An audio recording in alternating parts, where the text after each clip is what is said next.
Hi everyone, this is Parul, your faculty of reasoning. I welcome you all on Puzzle Pro.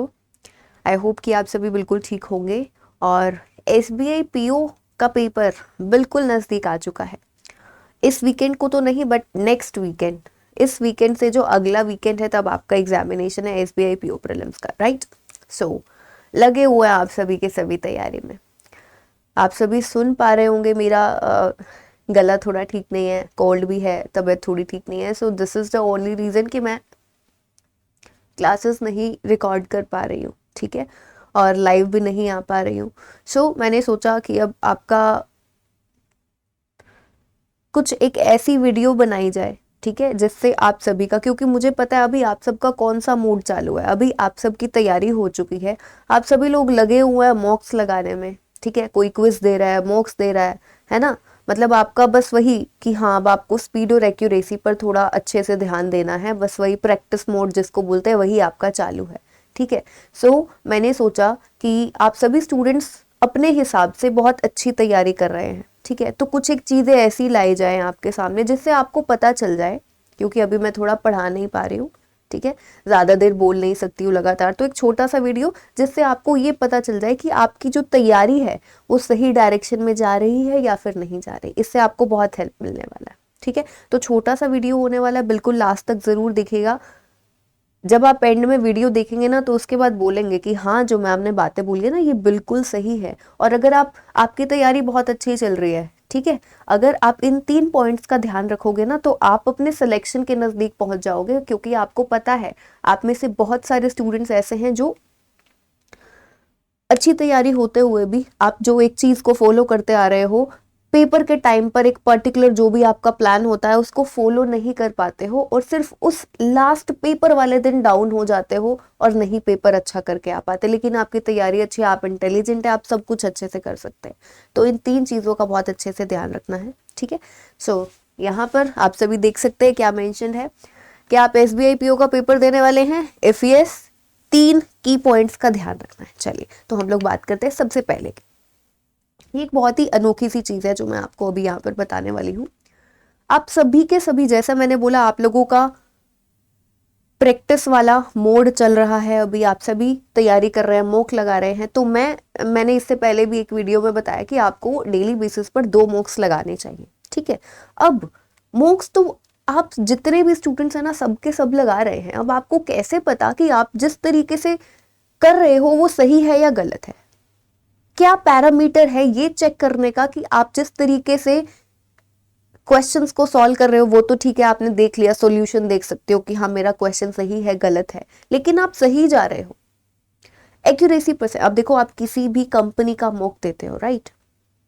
For example practice mock का देते हो, अडा 247 का देते हो, कि जिसका भी देते हो, टेक्स्ट बुक का देते हो, तो उसमें आपके पास ना आपका जब पेपर फाइनल सबमिट कर देते हो, आपके मार्क्स वगैरह सब कुछ आप देखते हो, तो वहाँ पर एक्यूरेसी परसेंटेज भी दिखाता है। आपकी एक्यूरेसी कितनी है? 90% है, 85% है, 95% है, 97.6% है। इस तरीके से वो आपको ना एक्यूरेसी परसेंटेज दिखाता है। अब क्या ही फर्क पड़ता है कि अब मैंने यहाँ पर भी मेंशन किया है एक्यूरेसी परसेंटेज। मैम क्या ही फर्क पड़ता है, एक्यूरेसी परसेंटेज से क्या पता चल जाएगा? एक्यूरेसी परसेंटेज से क्या पता चलेगा? अभी अभी जो मैं बात बोलने वाली हूँ ना, please I request all of you, सभी के सभी बहुत ध्यान से सुने। आप एक दिन में 2 मॉक्स लगा रहे हैं, ठीक है, आपने पहला मॉक दिया, आपने अपना पहला मॉक दिया, ठीक है, उसके बाद में आपने चेक किया, आपकी कोई एक सर्टेन वैल्यू आई, एक्यूरेसी परसेंटेज चेक करो। आप पहली बात, ठीक है, आपको क्या करना है, आपने अपना पहला मॉक दिया एक दिन का, एक दिन में अगर आप 2 लगा रहे हो, जरूरी है जो कि अभी लगाने, आपने फर्स्ट मॉक दिया अपना, आपने देखा आपकी कोई एक सर्टेन वैल्यू आ गई, मान लो कि आपकी आ गई 97% आ गई, एग्जाम्पल के लिए बता रही हूँ, एग्जाम्पल के तौर पर 97% आ गई। अब जो आपने गलतियां की हैं, जो आपने गलतियां की हैं उनको आपने फिर से देखना है, उन क्वेश्चंस को फिर से सॉल्व करना है, ठीक है। तो जब आप अपना अगला मॉक लगाओगे, सेम डे की बात कर रही हूँ, जब आप अपना अगला मॉक लगाओगे ना तो आपकी एक्यूरेसी परसेंटेज चेक करो। अगर इससे कम आ रही है, अगर इससे कम आ रही है, जो आपने पहला पेपर दिया था, आपने उसको अच्छे से एनालाइज किया है, एनालाइज करने के बाद आपकी जो एक्यूरेसी परसेंटेज है या तो कम से कम इतनी तो आए ही आए, इससे कम नहीं होनी चाहिए। अगर इससे कम जा रही है तो इसका मतलब कि आपके एनालिसिस में गलती है, आप एनालाइज नहीं कर रहे हो पेपर को ढंग से, आपके जो गलत क्वेश्चन है आप सिर्फ देख रहे हो कि मैंने ये वाली पजल गलत बनाई है, मेरा अर्थमेटिक का पाइप्स एंड सिस्टम का क्वेश्चन जो पूछा गया था वो गलत है। सिर्फ ये देख लेने से आपकी एक्यूरेसी परसेंटेज नहीं बढ़ जाएगी। आप सभी को पता है banking examination is all about accuracy and speed. Plus जो अभी आप पेपर देने वाले हो एसबीआई पीओ का, यहां पर सबसे ज्यादा जो चीज मैटर करती है वो एक्यूरेसी है, स्पीड इतना मैटर नहीं करती है। मैं क्यों ऐसा बोल रही हूं, अगर यही क्लर्क का पेपर होता, दोनों ही चीजें मैटर करती है, क्योंकि बहुत गिनती नहीं है कितने बच्चे होते हैं जो full on full marks score करते हैं, पूरा का पूरा पेपर करके आते हैं, 35 के 35 क्वेश्चंस आपके रीजनिंग में करके आते हैं, मैथ्स में करके आते हैं, गिनती नहीं होती उन स्टूडेंट्स की। तो वहां पर ऐसा हो जाता है कि हाँ आपको जल्दी जल्दी करना है तो स्पीड मैटर करती है। यहाँ भी मैटर ऐसा नहीं है कि आप बिल्कुल आराम आराम से कि आपने पूरे 35 में आपने पूरे 20 मिनट में 2 ही क्वेश्चंस बनाए, तो फिर तो स्पीड मैटर करती है, लेकिन ज्यादा एक्यूरेसी से ही आपकी फाइनली स्पीड बढ़ती है। ये मैं आपको पहले बता चुकी हूँ। अगर आप सिर्फ स्पीड के चक्कर में एक्यूरेसी को खत्म कर दोगे फिर तो आप गलत ही जा रहे हो। एक्यूरेसी अच्छी कर लोगे, अपनी एक्यूरेसी पर अगर ध्यान दोगे तो स्पीड नेचुरली अपने आप एक टाइम के बाद में जब आप प्रैक्टिस करते जाओगे तो वो बढ़ जाती है।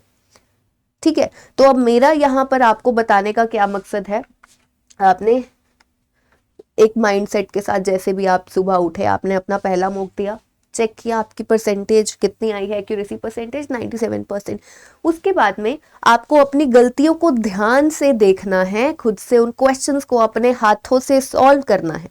ठीक है, अगर आप ऐसा करेंगे फिर उसके बाद जब आप अपना दूसरा पेपर देंगे तो आपकी एक्यूरेसी इससे कम नहीं होनी चाहिए, जो आपकी पहले आई थी उससे कम नहीं होनी चाहिए। अगर उससे कम आ रही है, अब देखो बहुत से स्टूडेंट्स ऐसे होंगे जो ये कहेंगे कि मैम पेपर मुश्किल, मान लो मॉक 1 जो दिया वो थोड़ा आसान था, मॉक 2 थोड़ा डिफिकल्ट था, लेकिन इससे आपके एक्यूरेसी परसेंटेज पे कैसे फर्क पड़ेगा, आपके नंबर ऑफ क्वेश्चंस कम हो जाएंगे। समझ रहे हो इस चीज को। मान लो आपने जब ये वाला पेपर दिया, आपने 100 में से 80 क्वेश्चंस किए, तो अगला पेपर अगर डिफिकल्ट था तो आप क्या करोगे, 75 क्वेश्चंस करके आओगे। तो उसमें ऐसा तो नहीं है कि मुश्किल पेपर की वजह से आपकी एक्यूरेसी पर फर्क पड़ेगा, नहीं पड़ेगा। आप number of questions come attempt करोगे पर सही से करोगे।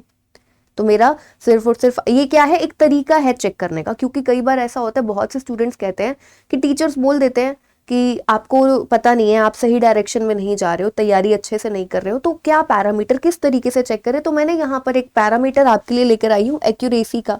ठीक है, एक्यूरेसी परसेंटेज चेक करो, हर एक मॉक के बाद चेक करो। आप इस तरीके से हर रोज पहला और दूसरे मॉक के बाद चेक करो, फिर अगले दिन दोगे पहले और दूसरे।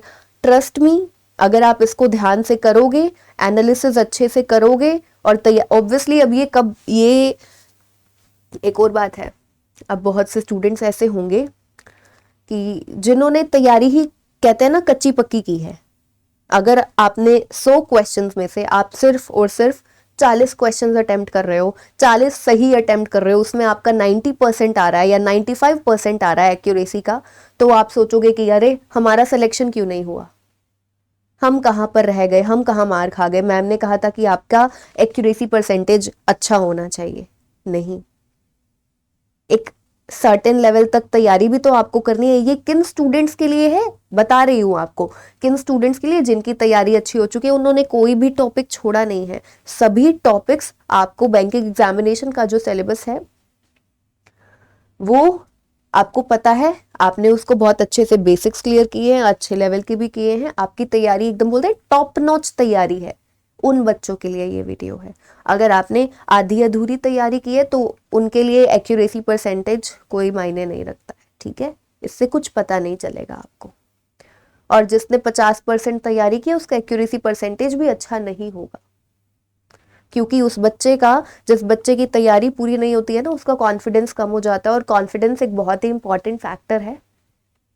चलिए, तो अभी ये तो हुई कि आपको कैसे पता चलेगा आपकी तैयारी सही डायरेक्शन में जा रही है। अपना एक्यूरेसी परसेंटेज चेक करो हर रोज, हर मॉक के बाद में, और वो कम नहीं होना चाहिए। ठीक है, एग्जाम्पल मैंने आपको दे दिया, आपने पहले दिन में 2 मॉक्स उठाए, अगर आप 3 मॉक भी कर रहे हो, पहला, दूसरा, तीसरा, ठीक है। हर एक का एनालिसिस अगर अच्छे से करोगे तो आपका एक्यूरेसी परसेंटेज या तो उतना रहेगा या उससे बढ़ेगा, कम नहीं होगा। अगर कम हो रहा है तो आप सही नहीं जा रहे हो, आप कहीं ना कहीं कुछ गड़बड़ कर रहे हो, ठीक है। चलो तो अभी हम लोग बात करते हैं नेक्स्ट की। नेक्स्ट है अब सिलेक्शन ऑफ क्वेश्चंस, यहां पर मेंशन्ड है। पहले, इससे पहले हमने किसकी बात की है? अभी एक्यूरेसी की बात की है। ये वो चीज है जो आपको पेपर के टाइम पर जरूरत होती है, एक्यूरेसी की। अब आपने तैयारी, अब पहला जो पॉइंट था वो था आपकी तैयारी को लेकर, पेपर से पहले आपको अपनी तैयारी बढ़िया करनी है। आपको पता चल गया किस तरीके से आपको पेपर से पहले अपनी जो तैयारी है उसको अच्छा करना है, आपकी तैयारी बढ़िया हो गई। अब सबसे इंपॉर्टेंट चीज आती है, जब आपने तैयारी बढ़िया कर ली तो आपको जब फाइनल आप अपना पेपर देने के लिए जाते हो तो पेपर के टाइम पर आपको क्या करना है, अपना जो आपने अच्छी तैयारी की है उसको एग्जीक्यूट भी तो करना है। तैयारी अच्छी की लेकिन अगर पेपर वाले दिन मुरझा गए फिर क्या होगा? तो अब ये एक और इंपॉर्टेंट चीज है, आपको अपने क्वेश्चंस का सिलेक्शन करना है बहुत ही अच्छे से।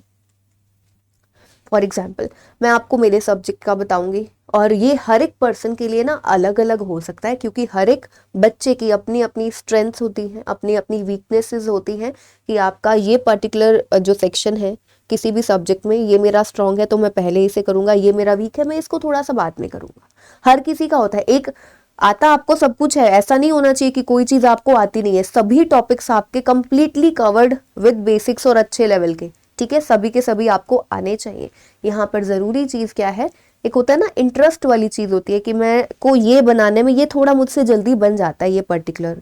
अगर मैं मैथ्स की बात करूं तो जैसे कि मैथ्स में सिंप्लीफिकेशन अप्रॉक्सीमेशन के जो क्वेश्चंस होते हैं, ऑब्वियसली आप सभी को पता है, आपको डीआई बनाना भी आता है, लेकिन आप अगर वो पेपर में आएगा तो पहले आप सिंप्लीफिकेशन अप्रॉक्सीमेशन करोगे ना, ऐसा होता है ना। तो अब आपको यहाँ पर इस चीज का ध्यान रखना है। हम लोग अगर रीजनिंग की बात करें, ठीक है, ये जो वीडियो है एसबीआई पीओ के लिए स्पेशल इसलिए क्योंकि एसबीआई पीओ और अगर अगर आप एक क्लर्क का पेपर दे रहे हो, एसबीआई क्लर्क का दे रहे हो, आईबीपीएस क्लर्क का दे रहे हो, वहां पर थोड़ी सी चीजें चेंज हो जाती है। आईबीपीएस क्लर्क और यानी कि क्लर्क प्रीलिम्स के पेपर की अगर हम बात करें तो मेरा मानना यह है कि आपके सामने जो क्वेश्चन आए पहले उठा लो, क्योंकि उसमें बहुत ही आसान क्वेश्चन पूछे जाते हैं, ठीक है। आसान क्वेश्चन पूछे जाते हैं तो आपको टाइम वेस्ट नहीं कर सकते आपकी ढूंढने में कि यहाँ पर ये है, यहाँ पर ये है ना। आप टाइम वेस्ट नहीं कर सकते ढूंढने में, क्योंकि 20 मिनट में आपको 35 क्वेश्चन बनाने और बहुत बच्चे बनाकर आते हैं। 35 में से 35 स्कोर भी आता है बच्चों का, आप सभी को पता है ना। लेकिन अब एसबीआई पीओ के केस में क्या है,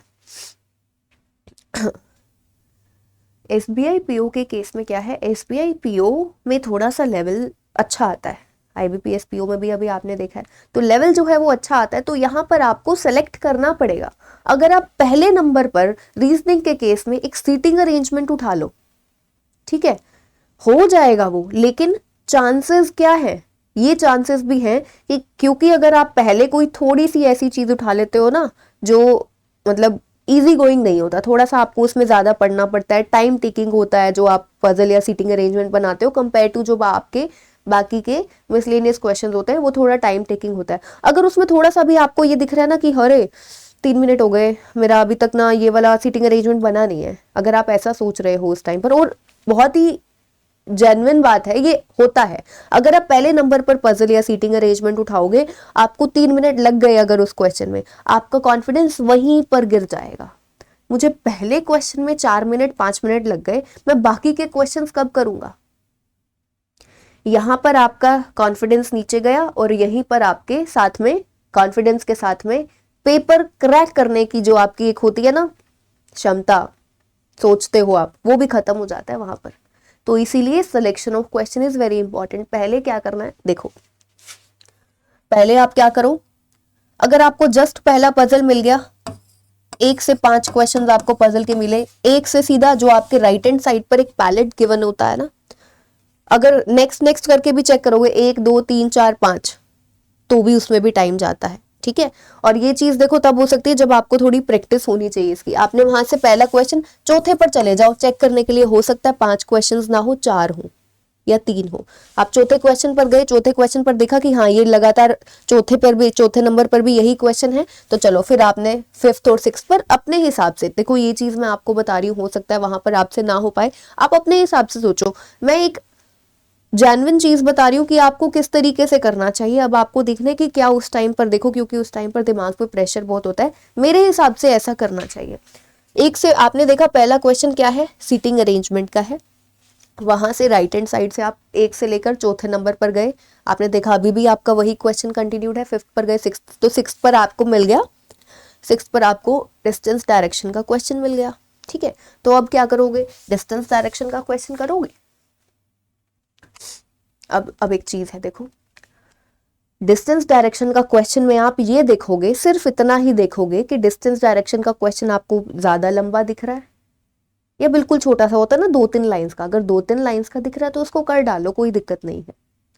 अगर 2-3 लाइंस का क्वेश्चन दिख रहा है, 3-4 लाइंस का दिख रहा है, ठीक है, आप इतना तो, क्योंकि अब आप इतनी प्रैक्टिस कर चुके हो, समझ सकते हो ना कि आपको आप कितना बना सकते हो, कि वो चीज जो सामने आपके सामने क्वेश्चन है आप उसको बना सकते हो या नहीं बना सकते हो। बना तो सकते हो, प्रीलिम्स के पेपर में ऐसा कोई क्वेश्चन नहीं होगा जो आप नहीं बना सकते, मतलब कि आप टाइम से बना लो। क्योंकि स्टार्टिंग में जब आपका टाइम चल रहा होता है ना, उस टाइम पर आपका कॉन्फिडेंस बहुत सही लेवल पर होना चाहिए और आपको सही क्वेश्चंस को पिक करना है। तो मेरे हिसाब से आपको हमेशा पहले स्लॉग्स, इनइक्वालिटी,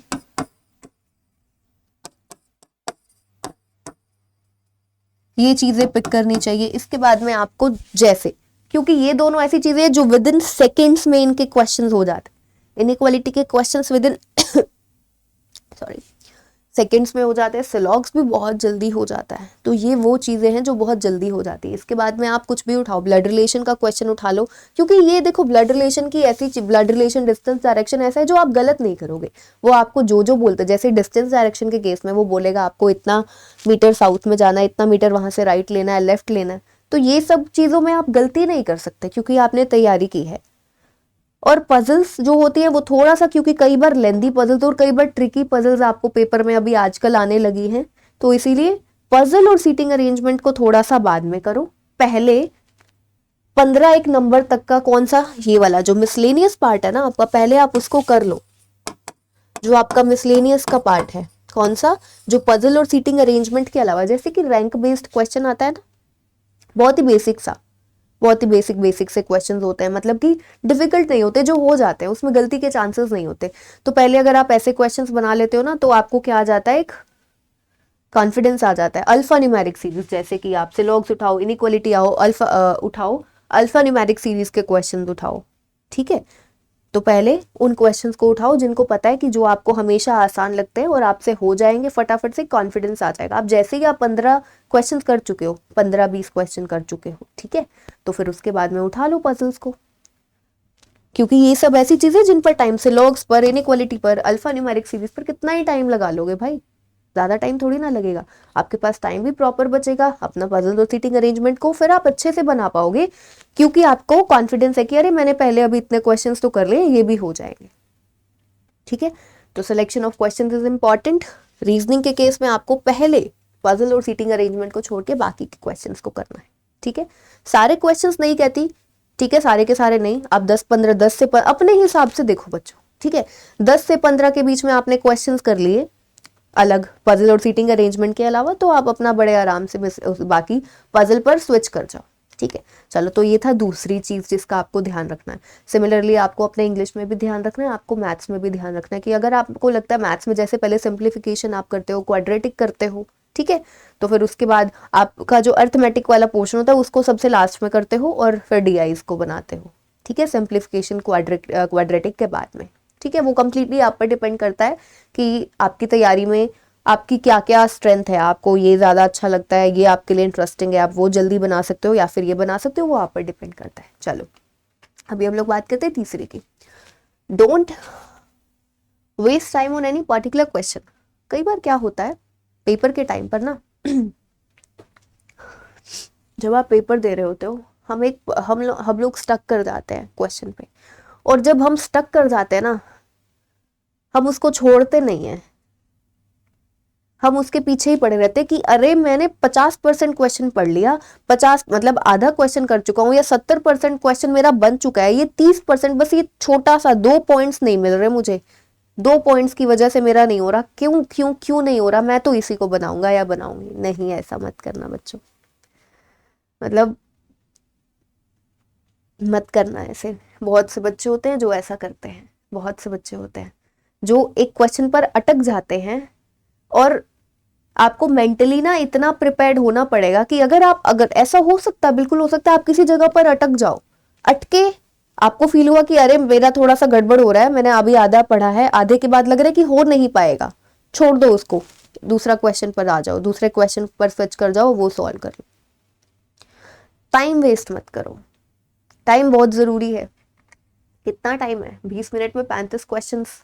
ठीक है, सभी 35 मत करना, नहीं, जरूरी नहीं है कि आपको पूरे के पूरे करना है, हो जाते हैं तो बहुत अच्छी बात है। ठीक है, वही पीओ प्रीलिम्स के पेपर में थोड़ा सा डिफिकल्ट हो जाता है कि आपको 20 मिनट में 35 क्वेश्चन करने नहीं होते हैं। ठीक है, सो अपने हिसाब से देखो आपको किस चीज का ध्यान रखना है, टाइम वेस्ट नहीं करना है किसी भी क्वेश्चन पर ज्यादा। आपको लग रहा है आपसे नहीं हो रहा, या कई बार क्या होता है कि प्रेशर की वजह से हो जाता है कि नहीं हो रहा, कोई बात नहीं, छोड़ दो। प्रेशर लेकर घूमते रहोगे, प्रेशर लेकर पेपर को सॉल्व करोगे, तो अपने सिलेक्शन से बहुत दूर चले जाओगे। इसीलिए ध्यान रखना है आपको। अब ये जो 3 पॉइंट्स थे मैं एक बार फिर से आपको रिवाइज करवा रही हूँ, आपको ध्यान रखना है जिनका। सबसे पहले आपको एक्यूरेसी परसेंटेज बच्चों चेक करनी है। ठीक है, आपको अपनी एक्यूरेसी परसेंटेज, जैसे मैंने बताया, पहला दिन का पहला मूक दिया, एक्यूरेसी परसेंटेज चेक की, उसके बाद आपको क्वेश्चंस को सही से देखना है, एनालाइज करना है, जो गलत किया उनको बनाना है।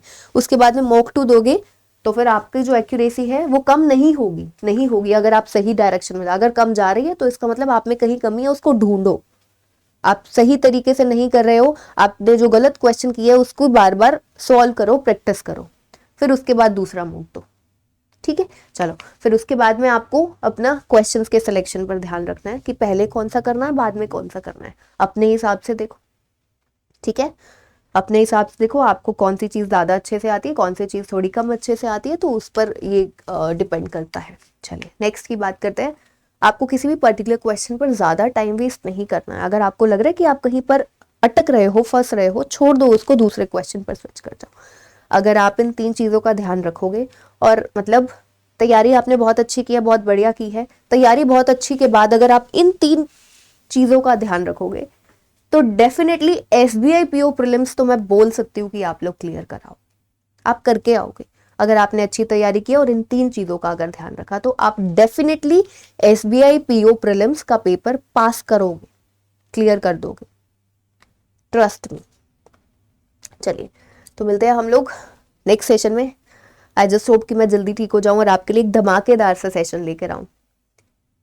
मिलते हैं फिर हम लोग नेक्स्ट सेशन में। तब तक आपको क्या करना है, बस मेहनत करनी है, पीछे मत देखो, सिर्फ मेहनत करते जाओ, बढ़ते जाओ। Take care everyone.